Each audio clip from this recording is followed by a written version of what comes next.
Cuando con Cristiano Ronaldo comenzamos a hablar de fútbol, él dice que lo más impresionante cuando llega al Madrid es ver los videos de Hugo Sánchez. En este mundial sabíamos que iba a tronar la bomba, no llevábamos un jugador hasta que apareció este chico Chávez. Yo en lo personal no sabía quién era, ¿no? Decía Chaplin, si ves las cosas de cerca, es tragedia, si la ves de lejos es comedia, si lo ves de lejos el fútbol mexicano, o sea, sabes que vas a regresar a ver a tu equipo, ¿no? Aunque esté abajo. Él cree en sí mismo y ya. Hugo no confía, pero ni en su sombra. Él cree en sí mismo y se acabó. Francisco Javier Padilla, el Panda Padilla. Primero, músico, actor, director, pero ¿de qué te gusta jugar más? ¿Cómo juega el Panda Padilla en la vida? Como director de cine. Director de cine. Y cuando construyes una plática, una narrativa en el cine, ¿cuál es tu estilo? Si lo volviéramos una analogía con un jugador de fútbol o con una posición, ¿cómo te gustaría jugar? Extremo derecho. ¿Por qué?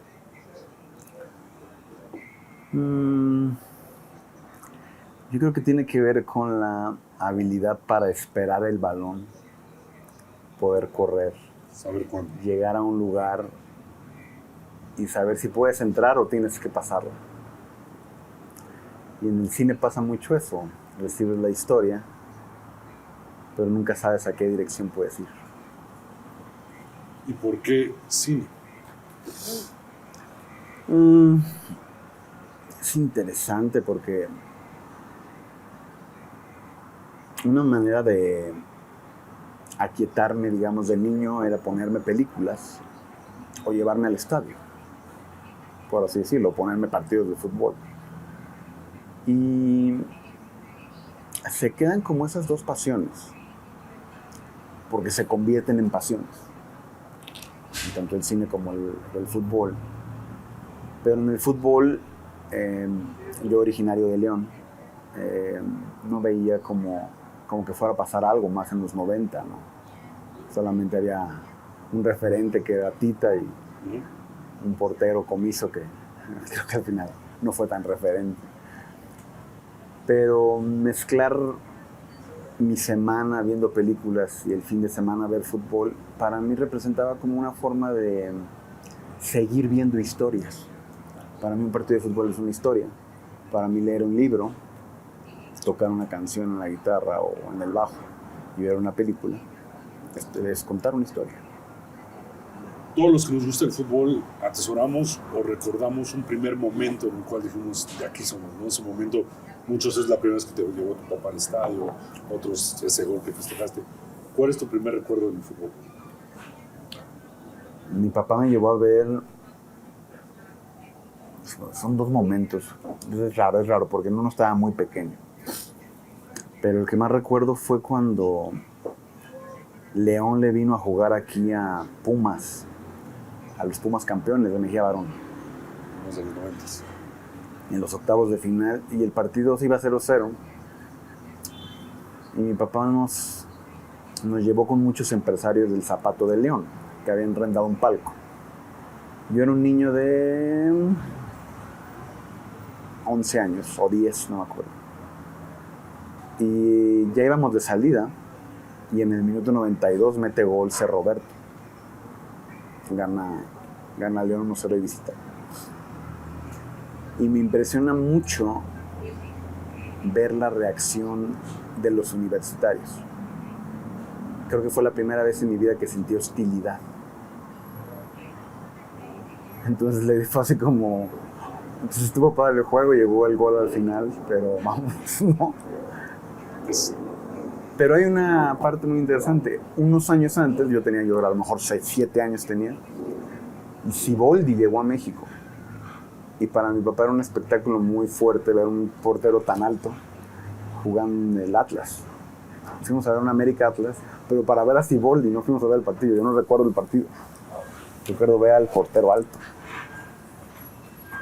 Con el tiempo se convirtió en un referente, ¿no? Pero Siboldi creo que llegó aquí de 19 años. Y yo me tocó ver ese América Atlas. No recuerdo el resultado, pero recuerdo que mi papá me decía, no le pierdas la vista al portero. Y sí es muy alto, ya paró todo lo que pudo, pero o sea, también quiero ir para acá, ¿no? Mismo.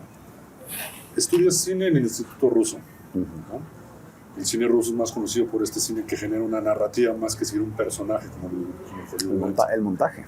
El montaje, la escuela de toda la vida, y que en México impacta mucho aparte, ¿no? Pero también estudias cine en Cuba. Comienzo a explorar el cine en Irlanda.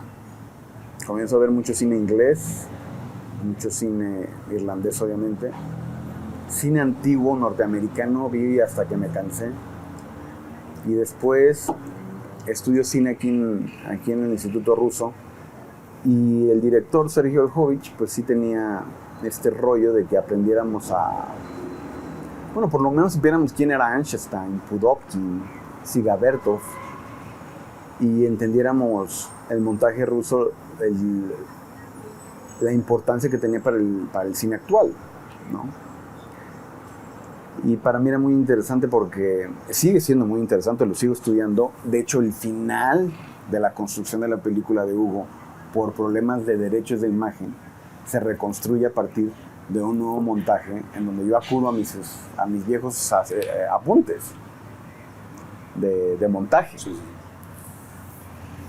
Y cuando me voy a Cuba, me voy con una escuela, con una tradición de un cine más de autor, un cine más lento. Había hecho yo un documental que se llamaba Los pies de León, que exploraba la relación de la ciudad con el zapato y cómo la productividad del zapato bajaba cuando el equipo de fútbol estaba mal y León estaba en la segunda división. Entonces eso me ayudó mucho a mí a construir una narrativa. Fue mi examen de tercer año, si mal no recuerdo, y me fue muy bien. Me fui a vivir a Cuba, gané un premio. Me invitaron a vivir en la escuela de San Antonio de los Baños. Y en la escuela de San Antonio de los Baños encuentro, digamos, como que lo que yo quiero, que es alejarme por completo de una autoralidad superficial, snob, hipster, mamona en pocas palabras, y narrar a partir de la simpleza, misma simpleza que creo que está adherida a cuando yo prendo la televisión y veo un partido de fútbol. Y ahí pones una relación importante. En México se cree mucho que el fútbol va hacia la ignorancia, hacia el pueblo y toda esta parte. Es de estos países que tal vez lo tenemos más concentrado porque aparte crece con Televisa, con muchas cosas en la época de la América, el apogeo. Y la gente lo termina relacionando. ¿Por qué hacer cine de fútbol en un país en el que no se produce cine de fútbol? Mira, yo venía de hacer muchos cortometrajes y me ofrecen a muy temprana edad, estoy joven, pero tenía 28 años cuando me ofrecen hacer un largometraje con un presupuesto alto. Y creo que lo hago bien porque la película funciona. No es que a mí me guste mucho mi ópera prima, pero la película funciona. Pero sentí que no fui sincero. Entonces busqué una historia. Creo mucho en los sueños y llegó a mí esta necesidad de contar la historia de alguien que realmente para triunfar la ha pasado mal. Y no sé por qué Hugo Sánchez es una persona que siempre pensé eso, principalmente porque cuando yo tenía 11 años fui a León América, y la figura de León era Tita, y la figura de América era Hugo Sánchez. Y Hugo Sánchez la pasa muy mal todo el partido. Pero le toca tirar un tiro libre. Toca un tiro libre y madruga a León y empata. Y ese regocijo como que lo supera. Y a mí eso se me queda muy marcado. Pasan los años y me doy cuenta que pues conozco estas historias del Atlético de Madrid, del racismo, de la xenofobia, de su salida del Real Madrid. Me toca vivir a una edad clave del famoso cambio del 94. Y entonces decido profundizar sobre el interior del personaje. Y es cuando me encuentro, fíjate, Cuando yo estoy pensando y soñando eso, es cuando me encuentro físicamente en el mundo a Hugo Sánchez. Hablo con él y le digo, mi intención es esta. Y me dijo, ok, lo vemos con mi secretaria. Así empezó todo. Que es un poco la analogía, ¿no? Hugo habla mucho de esa parte de cómo le tocó picar piedra y abrir espacios que no existían, porque no los existían en ese momento. Y a ti te toca llegar a la figura de Hugo Sánchez, no era cualquier tipo, o sea, y decides hacer un documental de él. ¿Cómo fue este inicio con él? Ya me dices, háblemelo con mi secretaria. Y luego, lo primero era lo básico, no hay un documento oficial sobre Hugo Sánchez. Ya hay sobre Maradona como 7,000, ya hay sobre Ronaldo se hizo uno, no me acuerdo, no hay uno. Habla con mi secretaria. La secretaria Gloria, que ha estado siempre con Hugo, pues me dice cosas como adelante. O sea, Hugo no está aquí. Después sucede la tragedia de la muerte del hijo de Hugo. Entonces lo que yo me pongo a hacer es trabajar.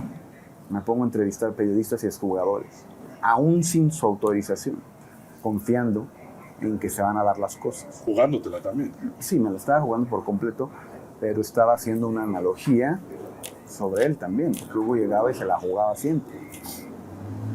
Y cuando yo tengo tanta información, creo yo que Hugo no podía ya detener esta avalancha. Aparte tenemos una buena relación, cordial, amigable, y decide firmar 11 meses después el mismo número que él tenía cuando debutó. Firma un documento, un contrato, y a partir de que firma se hace más difícil el camino. ¿Por qué razón? Porque hay que seguirlo a él, pero hay que cotejar lo que un año antes me dijeron todos. Entonces, mandar el material a editar a Churubusco y que el editor le encontrara la estructura, pues yo pude haber tenido $20 millones, pero no había estructura. No había estructura porque Hugo Sánchez es un árbol que está ramificado en 1000 temas. Principalmente porque Hugo Sánchez hasta politizado está en México. Ahí tocas un tema muy importante. Hugo, y lo tocas como en varios momentos del documental, tiene esta idiosincrasia que también se ve reflejada en todo México, ¿no? Hugo, el orgullo nacional, pero Hugo también el juzgado nacionalmente, ¿no? O sea, es esta figura.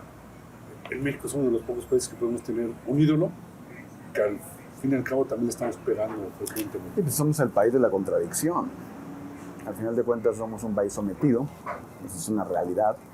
Nos ha costado mucho tiempo históricamente quitarnos los complejos, las miserias nacionales, las inferioridades. Han llegado personas como Hugo, como Julio César, como Valenzuela, como otros deportistas, artistas, cineastas, pintores, lo que tú quieras, literatos, que han querido como desprender ese complejo. Pero lo que ocurre es que Hugo, descubrí con el tiempo que sabe jugar muy bien su personaje como Hugo Sánchez. Entonces, al saber él de lo que es capaz, sabe perfectamente hasta dónde puede llegar. Y los límites de Hugo pueden ser inexplicables e inalcanzables. Hay veces estamos hablando de cualquier cosa y terminamos hablando de él. Él te lleva ahí y terminas hablando de él. Y esto es fantástico, porque toda su carrera hizo eso. Y cómo mantener el documental que tú querías hacer con un personaje así de envolvente, ¿no? O sea, porque llegó un momento que te podría dictar la carta y decir, yo lo quiero por aquí, eso. ¿Cómo lograste no hacerlo? Afortunadamente fui muy honesto con él. Le dije que esto no iba a ser un pastel de cerezas, que habían pasado ya muchos años. Él se retira en 1998, yo arranco el documental en 2014, pero no lo arranco en forma, o sea, yo arranco el sueño. Físicamente el documental cobra forma en 2016, pero ya había pasado mucho tiempo, entonces había una serie de cosas y verdades y situaciones que ya se tenían que salir a la luz. ¿Para qué? Para humanizar al personaje. y los 74.470 programas que le hicieron de fútbol, Televisa, Televisión Azteca y Televisión Española y whatever, no hablaban de que Hugo tenía corazón, de que tenía familia, de que tenía cerebro, de que tenía sentimientos, de que tenía cosas que decir, de que necesitaba expresar. Entonces, para mí fue importante decirle, hay veces que no me voy a tocar el corazón, ¿no? Le hice preguntas muy incómodas que de repente notaba yo que el llamado había sido muy corto, que ya no quería, ¿no? Ahí hay una pregunta, ¿no? Bueno, hay 3 o 4 preguntas, me gustaría hablar de ellas, pero hay una en la que te acercas a él y le dices, ¿qué era más importante? ¿No? Y él te dice, si me hubieran preguntado en ese momento qué es más importante, la familia o el fútbol, escojo la familia. Digo, escojo el fútbol. ¿Qué te hace sentir eso cuando lo escuchas? ¿Cómo reacciona él? Su convicción. Cuando yo lo conozco, él llega para Pachuca. Inmediatamente yo me doy cuenta, este hombre viene a ser a Pachuca campeón. Tiene una convicción de campeón. Cuando yo tengo esa charla que fue muy larga en San Diego, una charla de aproximadamente 3 horas, 4 horas, recuerdo que no sé en qué momento ya de tanta confianza, Hugo me dice, estando yo en España, en mi primer matrimonio, pasa esto, pasa el otro, y me decido por el fútbol, no me decido por la familia.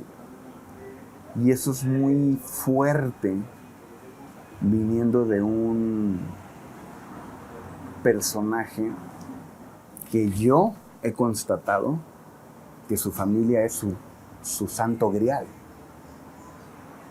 Toda su familia, absolutamente toda, Hugo Sánchez la trata, pero como todos deberíamos tratar a una familia, ¿no? Pero en ese entonces decidió por el fútbol viendo por su futuro.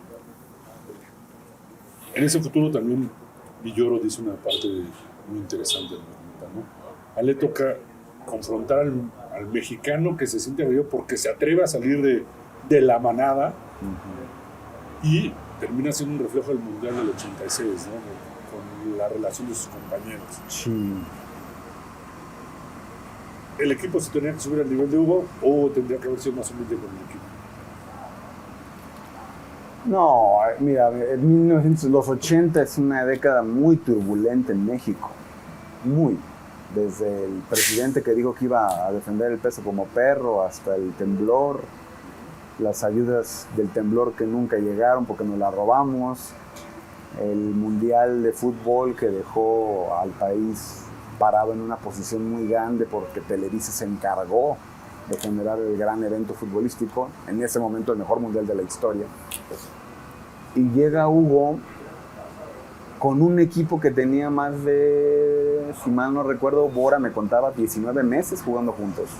El centro delantero era Luis Flores. Y el gran líder era Tomás Boy. Y el capo era Javier Aguirre. Entonces ellos 3 se dedicaban a defender a una banda de jóvenes. El Abuelo Cruz, Carlos de los Cobos, Carlos Muñoz, bla, bla, el Chicharro Hernández. Y de repente llega Hugo y choca por completo en cómo está manejado el grupo. ¿Por qué? Porque él está en un grupo en donde Michel, Butragueño, Sanchís, Schuster, Valdano, hacen lo que tienen que hacer con una forma, con una mentalidad, con una fuerza, con un coraje, con una determinación, y de repente llega a México y se da cuenta que aquí están todos como alineados.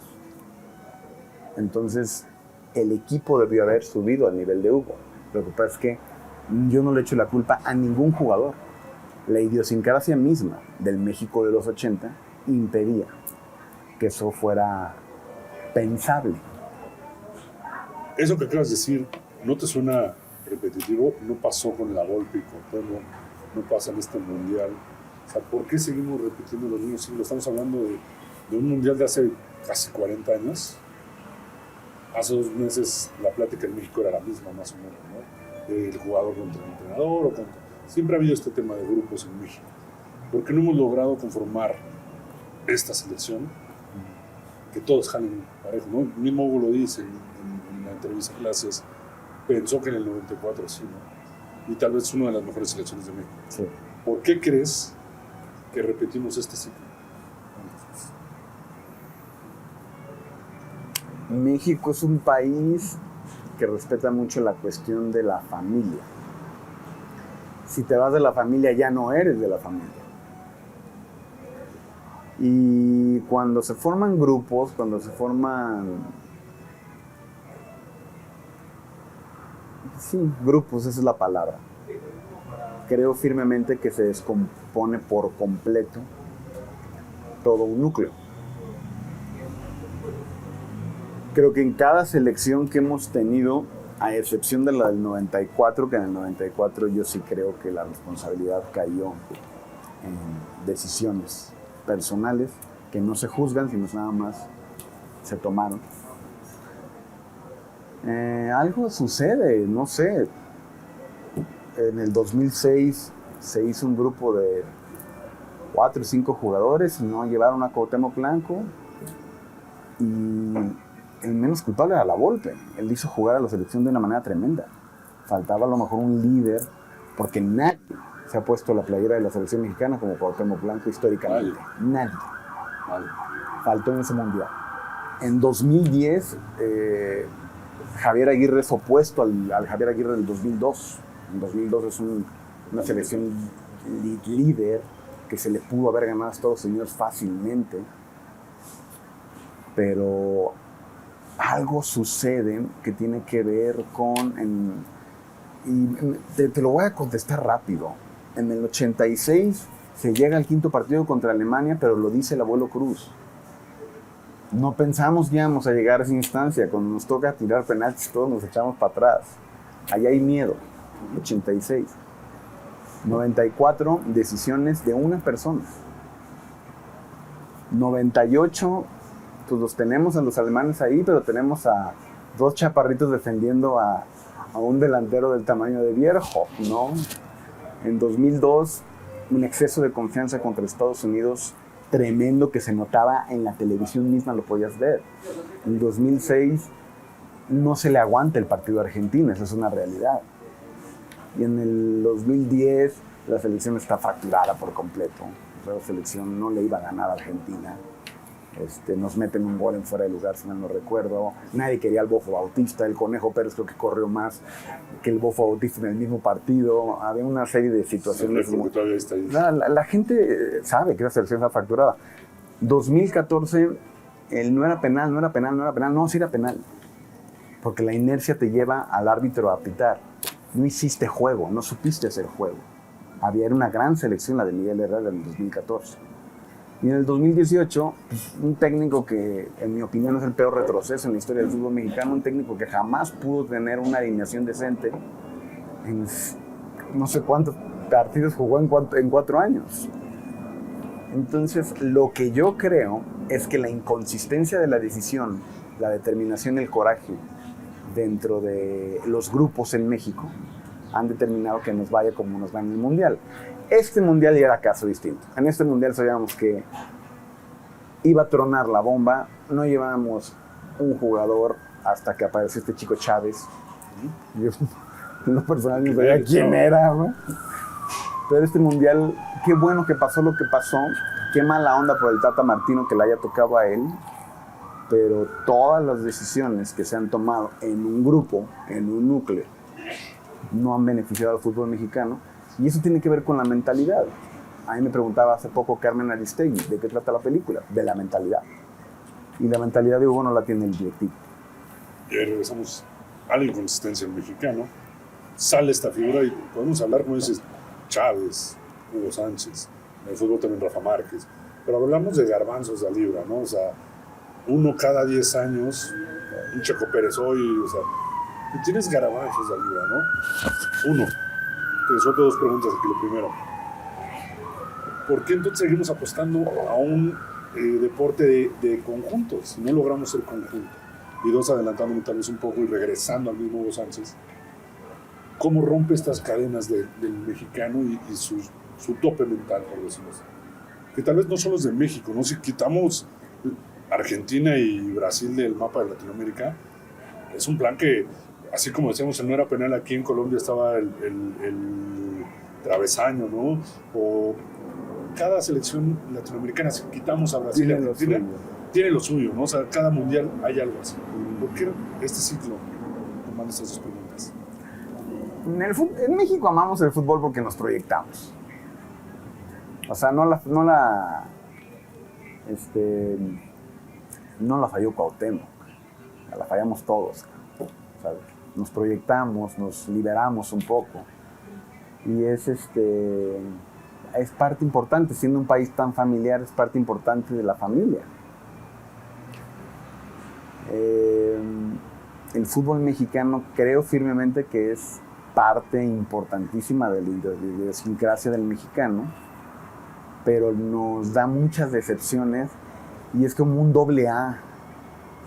O sea, tarde o temprano vamos a regresar, ¿sabes? Es nuestra condición. Si lo ves, decía Chaplin, si ves las cosas de cerca, es tragedia. Si la ves de lejos, es comedia. Si lo ves de lejos, el fútbol mexicano, o sea, sabes que vas a regresar a ver a tu equipo, ¿no? Aunque esté abajo. Y en el caso de Hugo Sánchez, yo me río ahorita. Hugo no ríe. Hugo está determinado, es serio, tiene una mentalidad fuerte, rígida. Y aún haciendo la película y sabiendo él, con el paso de los años, que iba a confrontarme por el corte, qué le gustaba, qué no le gustaba, él era serio, él era fuerte. Y yo, te digo, yo creo mucho en los sueños, soñé mucho la película que quería hacer. Y logré hacer la película que quería hacer, a pesar de que había mucha animadversión, muchas adversidades, principalmente por los famosos goles, que yo no quería hacer una película de goles. Para la pirotecnia no me importaba. Hugo es determinado, Hugo tiene el coraje, tiene la seriedad, tiene el compromiso, tiene la fuerza, tiene la voluntad, que creo que le falta al mexicano y que solamente estos personajes, como Checo Pérez, Rafa Márquez, puedo pensar que Carlos Vela, porque se me hace un extraordinario jugador, y contadas excepciones, artistas, escritores, pintores, cineastas, pues tienen el efecto Hugo Sánchez. Pero en México realmente creo que el efecto Hugo Sánchez no está. Y yo creo que con la película estoy intentando que la gente vea que es una cuestión de mentalidad, no es una cuestión de suerte, es una cuestión de constancia, de visualización, de precipitación. Pero esa visualización se vuelve muy compleja en México, ¿no? Regresando a este tema, hay una analogía también que se hace en la película, bueno, es a Maradona lo hacen capitán sus compañeros. Y acá llega con una confrontación directa con Hugo, ¿no? Con el entorno que encuentra Hugo. Y haciendo un poco énfasis en esa parte. Hugo en la selección, Hugo en el Pumas, que aunque no le pone una gran confrontación, pues es el niño que viene a jugar. Hugo en el Atlético, con esta xenofobia que es tan fuerte. ¿Tú qué crees que, y con el contacto que tuviste, hizo que Hugo rompiera estos parámetros? Y luego, ¿cómo provocó este cambio de mentalidad, pero también como rechazo de la gente hacia la personalidad de Hugo Sánchez? ¿Por qué? Mira, Hugo tiene muy claro lo que quiere. Y una de las cosas que yo noté durante mi relación de amistad con él es que no confía en nadie. Él cree en sí mismo y ya. Hugo no confía, pero ni en su sombra. Él cree en sí mismo y se acabó. Y cuando explota ya no es el niño de oro, cuando explota el pichichi, cuando empieza a ganar estos pichichi, cuando pasa al Real Madrid, cuando mete estos goles acrobáticos impresionantes, Y cuando en México todos los domingos nos levantamos por la mañana a comparar el Excelsior, el Ovaciones, para ver cuántos goles metió Hugo Sánchez, se empieza a generar el mito. Entonces, al generarse el mito, Hugo lo sabe y lo usa a su favor. Comienza a hablar de él en tercera persona. Comienza a generar como un distanciamiento del público hacia él, porque él es distinto. Y eso, para el aficionado del fútbol, es fascinante. Para un sector que a lo mejor no le cree tanto como ese juego, porque Hugo está jugando todo el tiempo. ¿Sí? Es un gran jugador en todos los aspectos. Pues cae gordo. Empiezan a llamarle Ego Sánchez. Empiezan a criticarlo porque si Coca-Cola, Chocomil, que le toca tirar un penalti. Y 30 años después me dice, sentí cosas, me sentí humano. La declaración no es nada descabellada. En México realmente se pensaba que era una máquina de hacer goles. Entonces, ¿qué pasó con Hugo? Sí es un creador de su propio mito, pero un creador muy exitoso. ¿Por qué razón? Porque es el primer deportista en la historia que logró polarizar a un país como lo hizo en su momento Mohamed Ali en Estados Unidos. Aquí en México fue Hugo Sánchez. En México eres juguista o no eres juguista. Se acabó. Sí, como en Argentina, Bilardo. Exactamente, así es. Y ya que conviviste tanto con él, que me lo estás haciendo en este momento, Hugo tiene un personaje. La gente lo sabe. Pero ¿cómo es el Hugo real? El Hugo que viste y que pocos han podido ver. Muy simpático. Muy cariñoso. Un hombre, fíjate que es un hombre al que le gusta mucho escuchar, aprender y cotejar lo que él sabe. Le gusta mucho comer, le gusta mucho la sobremesa, y en la sobremesa él habla mucho, comparte mucho, pero es muy silencioso porque le gusta escuchar. La gente pensaría que es muy egocéntrico o protagonista en una mesa, cuando no, es todo lo contrario. Él disfruta la comida, escucha quién está hablando o qué está hablando. Y hace preguntas. Y para mí eso fue muy agradable, porque yo empecé la película de 33 años, yo tenía 34, 35 años, y que Hugo Sánchez me hiciera una pregunta sobre cine, para mí era de Hugo. No puedo lucir, ¿no? ¿Sabes? No es quien dicen que es. Te sabía dar bola. Sí, pero es un buen conversador. Su familia es muy agradable, su esposa, sus hijas. Pero eso me llamó mucho la atención de él cuando lo conocí. Sabe escuchar y sabe hacer preguntas. Y hay gente que tú te sientes en una mesa, no te deja hablar, o ya lo sabe. Sí. Su esposa lo dice muy interesantemente. El Hugo de la Jardín Balbuena es el mismo. No sé si sea cierto o no, pero sí sé que Hugo no es nada altivo dentro de su vida cotidiana como la gente puede llegar a pensar que es. Que sí tiene mucho poder en México por la persona que es, sí, pero la persona es completamente distinta y mi intención siempre fue humanizarla. Regresando al tema, ¿por qué hacer una película de fútbol en México? Y dos, ¿por qué hacerlo de manera independiente? Saca el tequila. ¿Por qué hacer una película de fútbol en México? Porque algo en mí, lo más profundo de mí, me decía: no puedes volver a hacer una película como la que hiciste. No eres sincero, no lo disfrutaste. Solamente disfrutaste estar con tu maestro Héctor Suárez, con José Carlos Ruiz, con Mario Iván. No lo disfrutaste, viste una parte que no te gusta del cine. Busqué un personaje como Hugo, lo encontré, me dijo que sí. Y yo sabía que se necesitaba contar la historia de Hugo Sánchez aunque no habláramos de fútbol, habláramos de él. ¿Cómo te sentías cuando eras niño y reprobabas? O sea, lo que fuera. Pero no se han hecho películas serias de fútbol en México, es una realidad.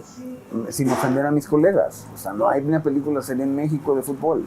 Alguna vez platicando con Carlos en esta misma mesa, con Carlos Cuarón, Ajá. o sea, lo más interesante de hacer una película en el cine mexicano de fútbol es que no deberíamos hablar de fútbol, deberíamos hablar de todo lo que está alrededor del fútbol. Y lo ves en Rudo y Cursi, ¿no? Rudo y Cursi claro. hay, si no me equivoco, son 4 o 5 escenas de fútbol. Y 2 de esas son 2 festejos de gol. Ajá. O sea, solo hay 3 jugadas. En penalti, creo. Penalti y en movimiento solo hay 1 o 2. Y me lleva la pregunta que te he hecho, ¿cómo financiar algo así que en México? ¿Y por qué? Porque también me gustaría hacer una analogía ahí entre la selección mexicana y el cine mexicano. Bueno, bien te lo contestó Carlos. Si vas a hacer una película de fútbol, intenta no tocar tanto el fútbol. En la película de Hugo Sánchez, afortunadamente tuvimos la fortuna de que nos negaran todos los goles de Hugo. Entonces había que reconstruir la película. El origen del cine documental está en lo periodístico. Entonces narramos la película de esa forma. Y lo que era necesario contar con imagen en vivo, con imagen en movimiento, lo logramos. Eso es la película y ya. La historia de cómo se financió la película es un verdadero drama, tragedia, pero que es común en México. ¿Por qué razón? Porque yo fui a las instituciones, al INCINE, al FOPOCINE, FAPICINE, como se llamen esas cosas. Y entonces me dijeron que nunca van a darle dinero a una película de fútbol. ¿Por qué razón? Porque hicieron una película de fútbol, Ilusión Nacional creo que se llamaba, y no había funcionado y le habían dado dinero. No sé la película si funciona o no, pero el Estado, digamos, estaba muy enojado con esa parte. Yo digo, es que yo voy a hablar de Hugo Sánchez. Y me dicen menos. Y no voy a hablar del burócrata del INCINE que me dijo eso. Y fui a varios lugares con empresarios, con empresas que dicen, empresa socialmente ligada al México que crece, esas cosas que tienen ahí pegadas. Y llegaba y yo decía, oye, voy a hacer la película de Hugo Sánchez, necesito tanto dinero, esto, ¿verdad? Y el CEO de la empresa, el dueño, el gerente me decía, ¿es de Hugo Sánchez? No. ¿Por qué no? Porque ya está viejo, porque es egocéntrico y porque hay figuras más importantes internacionales. No me mencionaban ni al Chicharito, ni a Vela, ni a Márquez, no. Me decían que había figuras importantes internacionales que le podían dar más prestigio a la marca. Entonces yo empecé a mimetizar lo que sucedía en el Atlético de Madrid con lo que me pasaba a mí, buscando el dinero. Entonces al final el productor Arturo Padilla dice, pues lo que tengo en el cochinito, lo que tengo en la cuenta va para la película. Lo que yo pude haber ganado de mi ópera prima y de otra película que había hecho, bueno, no, una serie de televisión que había hecho, pues ahí se iba. Había hecho una película independiente antes con el Club León que se llamaba Sábado de Gloria. Encontramos a una socia, Pilar Goutas, una gran artista visual que cree mucho en el producto mexicano.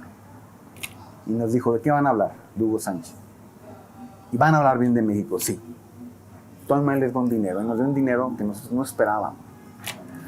Miguel Alemán Magnani, por alguna u otra razón, por su amistad con Hugo, decidió apoyar la película de una manera ciega, con una cantidad razonable. Y 2 empresarios de León, por el simple hecho de que estuviera la marca en la película, nos dieron lo que tenían. Entonces con ese dinero filmamos. Yo alcancé a conseguir algo más de dinero con sobremesas, pláticas, borracheras, no sé, lo que tú quieras, para poder terminar de editar.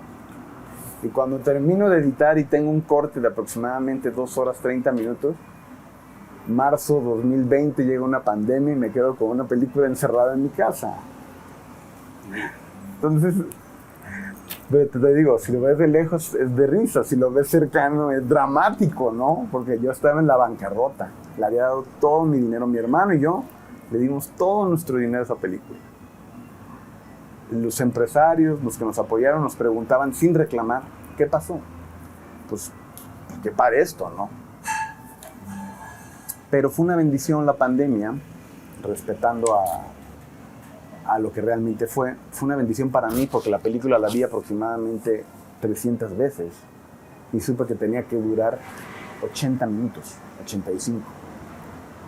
Después se integra Mónica Lozano, que es una gran productora de cine, la ve y me dice: esta película está equívoca en su corte, vamos a fusionar, a ayudarla. Mónica se convierte en un gran apoyo porque su experiencia nos da calma a todos. Y yo empiezo a visitar maestros. Visito a Jorge Fons, en paz descanse, visito a Alfonso Arau, empiezo a visitar Felipe Casals también, Ignacio Ortiz, cineastas, Luis Mandoki. Luis Mandoki fue extraordinario. Luis Mandoki la vio un día y dice: le sobran 40 minutos. Llegamos con los apuntes de Luis y le sobraban 40 minutos a la película. Pero esto ya es post-pandemia. Entonces, cuando ya tenemos el corte, digamos que puede ser, es cuando a mí me pasa algo personal muy fuerte, familiar. Y yo digo, es una oportunidad que me está dando Dios para demostrar quién soy. Si esta película yo no logro, independientemente de que esta película pertenece a mi hermano, el productor, y yo, si esta película yo no logro sacarla este año, sabré que habré fallado. Y a los 3 meses, una plática informal con Leonardo Simbrón de Amazon genera la alianza. Y lo más interesante es que se firma un contrato en mayo y nos dicen: bueno, la queremos para un día antes de la inauguración. Entonces había que reconstruirla y empiezan una serie de situaciones que yo creo que todos nos hicimos viejos y nos salieron canas en 3, 4 meses, pero fue un proceso muy rico dentro de lo creativo para mí, porque seguía viendo mi película y decía: esto no funciona, esto sí funciona, esto sí funciona. En la película, si te das cuenta, solamente hay 2 canciones compradas. Y lo demás es partitura. Y la partitura yo sabía perfectamente lo que quería, porque pues, soy músico también. Pero cuando yo decido meter No Dejes Que de Caifanes, sé por qué es. Tengo que refrescar la película un poco, porque venimos de mucha densidad. Y esa película y esa canción pertenecen a una época en donde Caifanes liberó muchas cosas. El rock mexicano, en ese entonces, La Maldita Vecindad, el Tri, no sé, Santa Sabina, la Lupita, liberaron muchas cosas, pero esa canción en específico es como una canción de batalla, pero a la vez es una canción de esperanza. Entonces, esta canción de una u otra manera va a funcionar en esa secuencia. Entonces, el proceso tan apretado de una película que tenía que terminarse y que seguía sin tener dinero, porque no nos alcanzaba, aunque ya estaba apalabrado con Amazon y todo, no nos alcanzaba, logró que en el cine hay una teoría que se llama esquema más variación. Es una teoría de Einstein.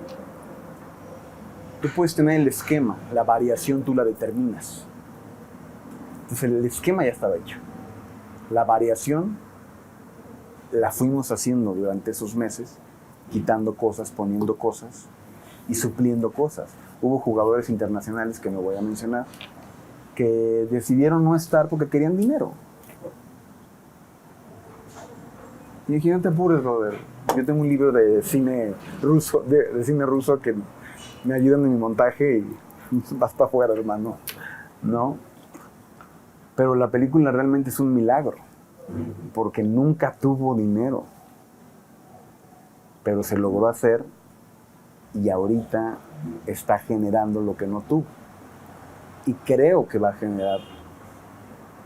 Creo mucho en la retribución, creo mucho en el trabajo fuerte, en el esfuerzo. Creo que va a retribuir en un futuro más. Pero hacer la película de Hugo Sánchez, el problema siempre fue el dinero. ¿Por qué? Porque no nos querían dar el dinero porque era Hugo Sánchez. Esa es la realidad. Como dice mi maestro Héctor Suárez, en paz descanse, le duela a quien le duela, la verdad es la verdad. No nos querían dar el dinero porque era Hugo Sánchez. Y te puedo hablar de empresarios que me decían literalmente lo que Hugo Sánchez había hecho según ellos, y por lo cual no me iban a dar el dinero. Y me da pena, Panda, no darte el dinero, pero porque es Hugo Sánchez no te lo voy a dar. Y eso para mí fue como decir, México tiene que cambiar y yo voy a hacer mi parte. Pero sí fue muy dramático. Si mi hermano estuviera aquí, creo que sería mucho más dramático de lo que te lo cuento, ¿no? Porque él realmente sí, él puso realmente todo en el asador. Después llegaron estas personas, pero Arturo realmente dijo, se tiene que contar esta historia. Y de eso van los productores. Los productores que dicen es que Mónica Lozano cuando agarró la película dijo, se tiene que contar, tenemos que tener la película de nuestro Maradona. Esa es una frase que Mónica dijo una vez que se me quedó muy marcado. Y una productora fuerte, rígida, un encanto de mujer, pero gracias a esa rigidez salimos adelante. Como dices, empezaste a soñar en el 2014, terminas en el 2022, 2 ciclos mundialistas, si lo vemos de esta forma. Ningún equipo empieza un ciclo y lo termina igual. ¿Cómo lo empiezas y cómo lo terminas? Lo que pasa es que yo sí me doy continuidad. En México no se respeta la continuidad. Es un hecho. San Miguel Mejía Barón pudo haber sido el técnico de México, en mi opinión, 12 años. Y el mismo Hugo lo acaba de decir ayer, ¿no? Denme 12 años y llego a México. Es que es el proceso natural, como por lógica, si sabes llevar una disciplina. Pero yo creo que Miguel Mejía Barón o el mismo La Volpe pudieron haber durado 2 ciclos. Yo me di continuidad. No tiré la toalla por ningún momento, pero no era de tirar la toalla y de voy a echarle ganas. La palabra echarle ganas me molesta. Tengo una cosa ahí con eso. Félix Fernández, que es un gran amigo, tiene un libro en donde le dedica como unas palabras al por qué echarle ganas, ¿no? Entonces esa frase es como, no, yo no le echaba ganas, yo tenía que sacar la película. Me di la continuidad, pero me di la pausa. Me observé mi crecimiento como ser humano, observé cómo estaba creciendo Hugo Sánchez como persona, había cumplido 60 años, y observé también por primera vez cómo lo veía la gente. Pues cuando yo empiezo haciendo la película, ¡ay, Hugo Sánchez, míralo! Yo estoy haciendo la película de Hugo Sánchez. No, cuando pasan los años esto ya es trabajo para mí, tengo que sacar esto, y empiezo a observar que a Hugo Sánchez es moneda nacional. Sí lo ven como un personaje, como dice Martín en la película, como un Pedro Infante, como algún héroe nacional. Yo en lo particular me di el voto de confianza, me di la continuidad. No hubo junta de dueños, no hubo reporte como el del señor Martín ayer. Dije, tengo que terminar esto, la historia de Hugo Sánchez se tiene que contar. Y la conté. Una premisa básica del documental es encontrar algo extraordinario en algo ordinario. Pero ¿cómo haces para contar un documental de alguien que es extraordinario? ¿Cómo construir esa narrativa? En lo ordinario que puede resultar, lo ordinario va a ser extraordinario aquí. Lo ordinario que puede resultar que la envidia sea el tema básico en un país. En un país que aparte le da la vuelta, ¿no? Siempre dicen que somos los más bondadosos, que aquí no hay racismo. Es una película que abiertamente, eso yo lo platiqué mucho con cineastas, Everardo González, un documentalista extraordinario, me ayudó mucho para esto. Esta película tenía que tocar el tema de la envidia de una manera abierta. Y yo, con las amistades que tengo, unos ya se fueron, otros se quedaron, me agarré de ellos para hablar de eso. Entonces, esta parte de la envidia, si te das cuenta, es Héctor Suárez, es Alex Lora, es Ricardo Rocha, un periodista histórico, por así decirlo, muy envidiado en su momento, en los años 80, un hombre muy famoso. Porque la envidia es probablemente una enfermedad terrible en este país. Pero terrible, terrible. La envidia ha destruido a este país en todos los ámbitos. En todos los ámbitos. Y si no nos damos cuenta que sentimos envidia, que somos envidiosos, o que nos están teniendo envidia, y corregimos eso, nuestro destino lo estamos llevando a un lugar equívoco. O sea, yo he vivido en 2 países en mi vida, en Cuba, viví en Irlanda, he pasado mucho tiempo en Canadá, he pasado mucho tiempo en Estados Unidos. He recorrido casi toda Europa. No entiendo por qué la envidia es algo que está como el éter flotando en el mexicano. No lo entiendo, no lo capto. Si gana un Oscar Iñárritu Cuarón del Toro, güey, es que tienen poder. Los ayudó el dueño de la empresa amarilla. Pero es que nominaron a Diego Luna por Star Wars. Se junta con ellos. ¿Sabes? Para todo hay un pero. O una romantización del fracaso. O una romantización del fracaso, porque yo no he tenido las condiciones, no he tenido la estructura. Ay, me truncó. O sea, nosotros hicimos... Me chingué la rodilla. O sea, nosotros hicimos Hugo Sánchez, y te la voy a contar así. Yo me metí a Televisa, TV Azteca, o cualquier lugar que tuviera, el periódico Esto, cualquier lugar que tuviera material de Hugo Sánchez, con un carrito del súper, a agarrar videos, panfletos, periódicos y eso. Unas cosas quedaron, otras no. Pero lo hice yo. ¿Por qué razón? Porque el que tenía que hacer la película era yo. La tenía que estructurar yo. Cuando tú le preguntas a alguien, oye, ¿pero por qué no lo haces? Es que no tengo la infraestructura, no la tengo. Déjala, construyo, y ya que lo replanteé, pues ya lo voy a hacer.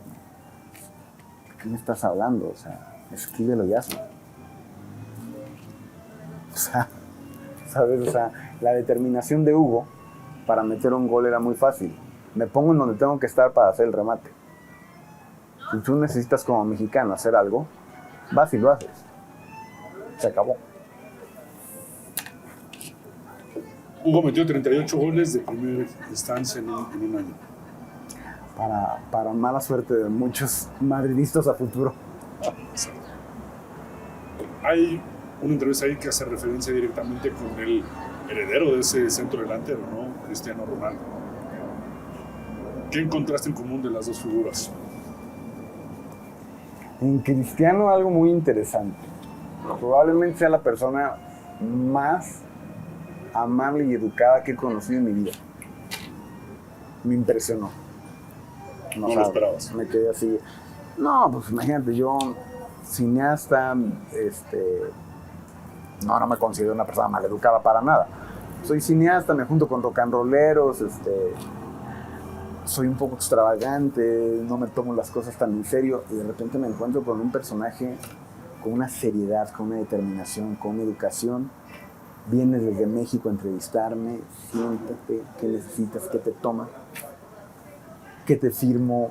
Pusieron como 70 playeras, las firmó todas una por una. O sea, cuando con Cristiano Ronaldo comenzamos a hablar de fútbol, él dice que lo más impresionante cuando llega al Madrid es ver los videos de Hugo Sánchez. Intenta imitar la chilena todo el tiempo. Admira mucho a Hugo por su tamaño y su elasticidad.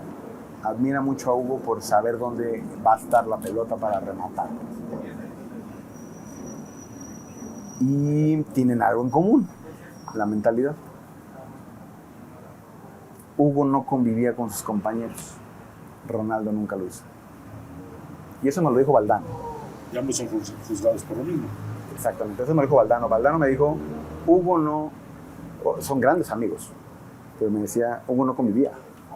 Hugo se quedaba hasta el final en el vestidor, tocándose los chinos de los cabellos, arreglándose, poniéndose crema, lo que tú quieras, pero no convivía. Después, a lo mejor había una reunión por ahí donde iba. Ronaldo después me acuerdo una plática, una conferencia en donde criticó el hecho de que Messi, Neymar y Suárez fueran tan allegados, ¿no? La mentalidad, no convivían con los compañeros y si es cierto, pues es una realidad, el excesivo protagonismo dentro del terreno del juego para el equipo. Le tenían que dar el balón a él. Y finalmente Ronaldo nos dio la entrevista por la admiración que sentía hacia Hugo. Ahí hay un punto, como cineasta tienes que ser independiente en todo esto, pero es aficionado, te gusta el fútbol. ¿Qué se siente como mexicano ver que un tipo de ese tamaño admira el tipo del que estás haciendo la película tú? Admiración. Y eso es un poco romper el ciclo de la envidia. Exactamente, admiras, porque por ejemplo, hablando de la envidia, el buen juez por su casa empieza. La primera vez que yo detecté envidia en mi vida, yo tenía 21 años. Detecté envidia. Estaba yo en la escuela de cine y detecté envidia, le tenía envidia a alguien. Y recuerdo haberme sentido mal. Recuerdo haber querido llorar por haber sentido eso. Y me prometí no fijarme en algo que fuera a provocarme un sentimiento de esa clase. No me considero libre de envidias, pero sí me considero un gran admirador de tu trabajo, del que hacen ellos, del que hace Ronaldo, del que hace cualquier persona. Cuando Ronaldo dice que sí, yo admiro a Ronaldo porque al final de cuentas se pone en el mismo pedestal. O sea, nos ponemos todos igual. Y a mí eso me facilitó la entrevista, porque cuando llega él y nos trata como nos trata, yo digo, nada más faltan las cervezas. O sea, esto va a ser muy amigable. Y lo fue. Lo fue. Y cuando salimos de la Casa Real Madrid, que nunca se me va a olvidar que pasaba Zidane, y pasaba Marcelo, y Raúl González, y toda la gente que trabaja ahí. Todos vivían como en un mundo muy personal, muy individual, al igual que Ronaldo, pero ninguno bajo esto que tenemos los mexicanos de andar del ladrón de miradas, ¿no? Lo que pasó conmigo fue eso, lo admiré y reconocí en él lo que hay que ser, que es algo que yo he trabajado mucho, no sé por qué estamos platicando esto, es muy raro, algo que yo he trabajado mucho últimamente, que es aprender en todos los aspectos de la vida a ver a la gente así. Ayer estaba yo leyendo la historia de Jean-Marie Paf en México, cuando en Toluca fundó una casa hogar para niños de la calle en pleno mundial. O sea, alcanzó a llegar a semifinales para fundar una casa hogar. Lo cuenta muy bien Francisco Javier González en su libro.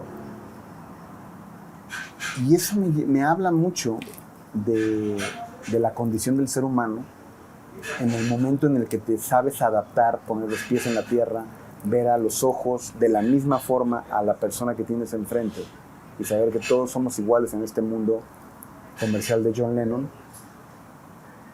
Se abren umbrales, se abren puertas y la abundancia, la prosperidad, como lo quieras llamar, es más fácil que lo atraigas. Cosa contraria a lo que pasó con el grupo del 86. Pero eso fue lo que pasó con Ronaldo. Para ir cerrando, ¿qué le diría el Panda Padilla a ese niño que fue a ver ese partido de Hugo Sánchez?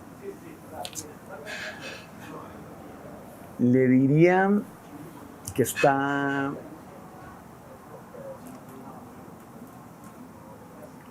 que está muy orgulloso de haber cumplido sus sueños. Porque ese partido, ese día, ir con toda mi familia a ver a Hugo Sánchez, mi gran ídolo, te lo voy a decir, lo voy a confesar, mi gran ídolo no es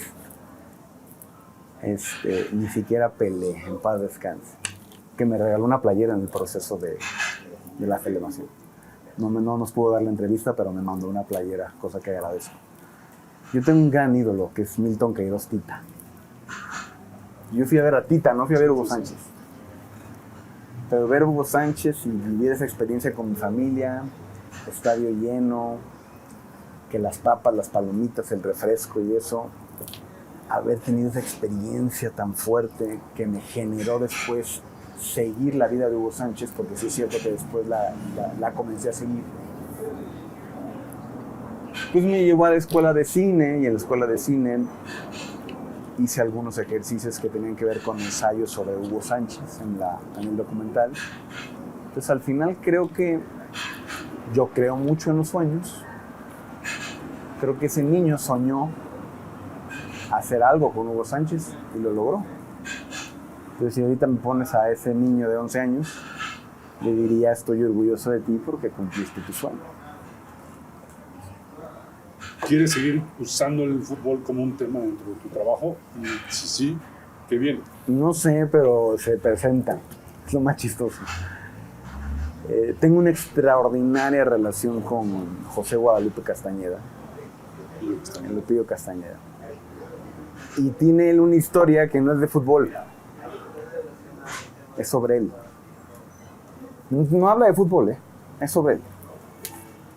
Y es una historia maravillosa sobre el crecimiento del ser humano y la resiliencia. Entonces se me acerca este libro que él escribe y le digo: esto hay que llevarlo a la pantalla.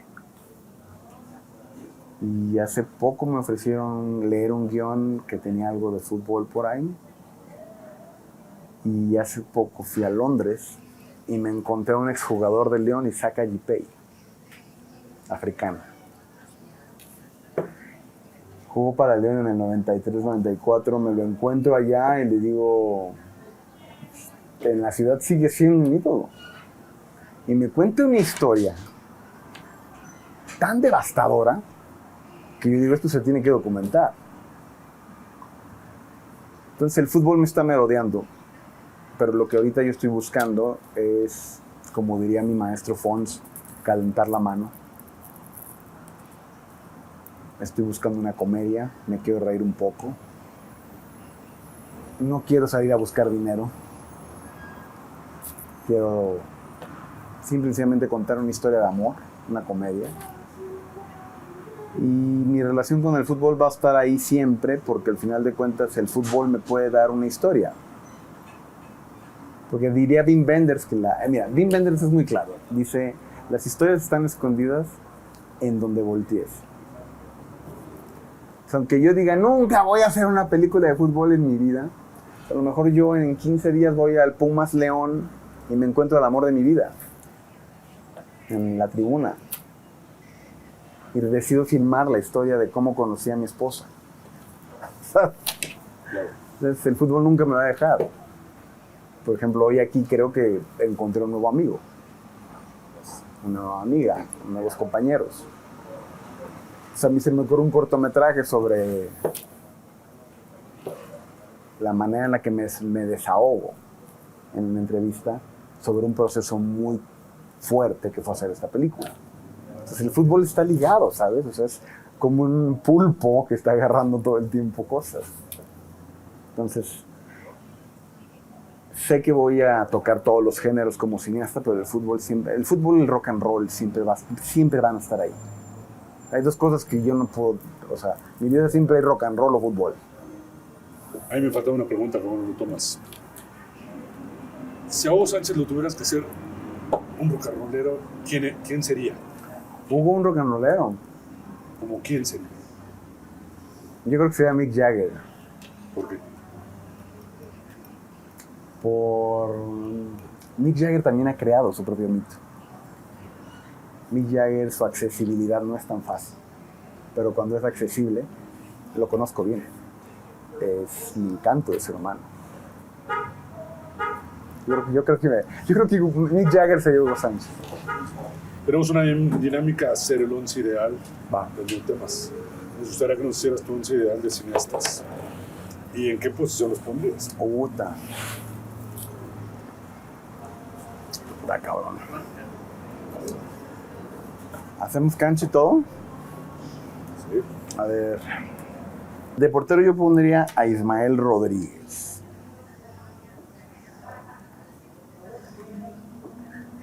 Porque creo que defendió muy bien la cultura mexicana.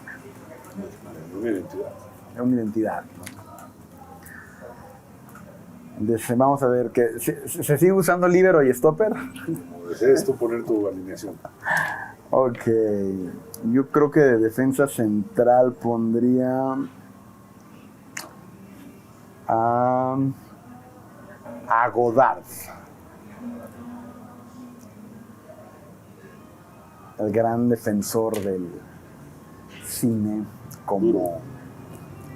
No, pero aparte el gran defensor de la esencia del cine, de no romper la esencia del cine como tal. Y adelante pondría a su amigo Truffaut.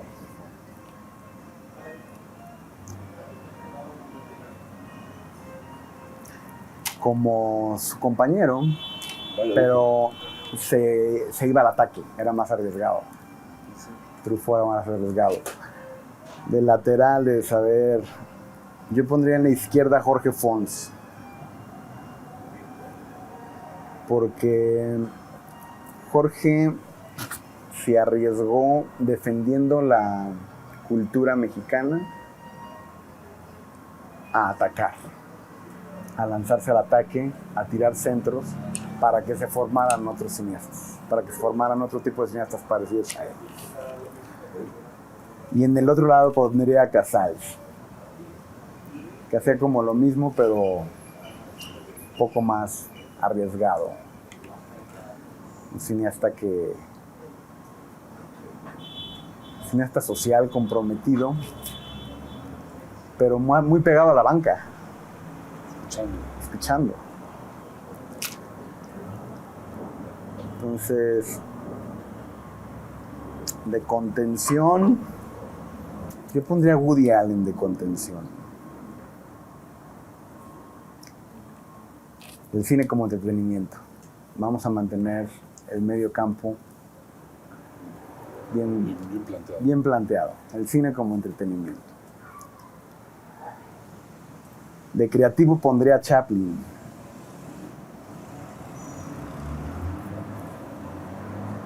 Este sería mi 10.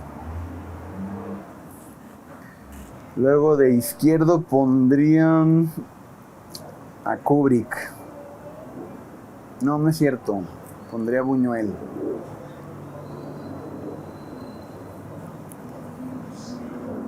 Porque sería un creativo inexplicable. Se desborde. El que se desborde.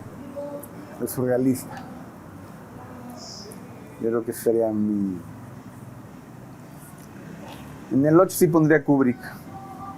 En el 8 pondría Kubrick, sí. ¿Por qué razón? Porque...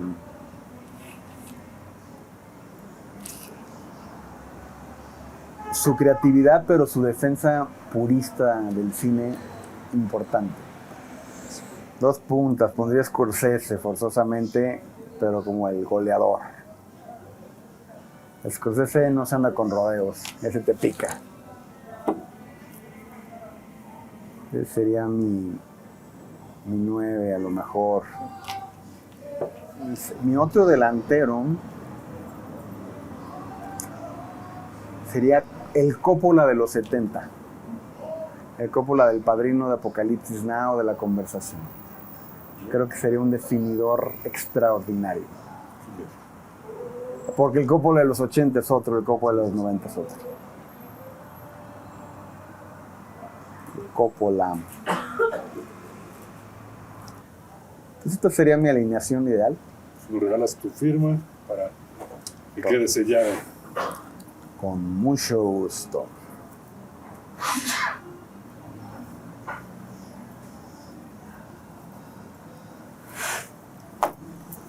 Y para terminar, pues nos gusta que todos nos regalen un autógrafo de Gracias, sus buena onda. entrevistas para nuestro Raboneros. diario. Nunca me salió una rabona a mí.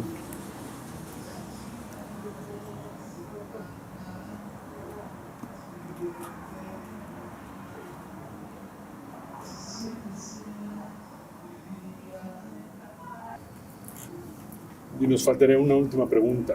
¿Cuál?